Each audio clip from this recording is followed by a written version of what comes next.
Hello, do you know the fraction 1/5? If you don't, that's great because we're going to teach you that today. So the easiest way to do this is to put like a pie chart for you. If I do this, draw a nice little circle like that.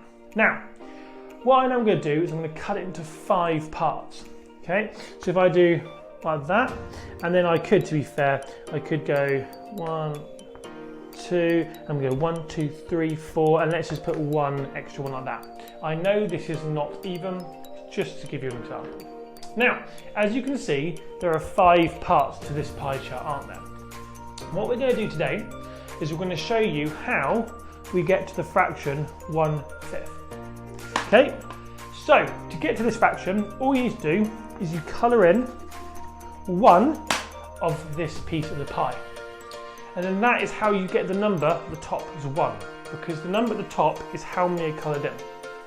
The number at the bottom is how many pieces of the pie there are in total.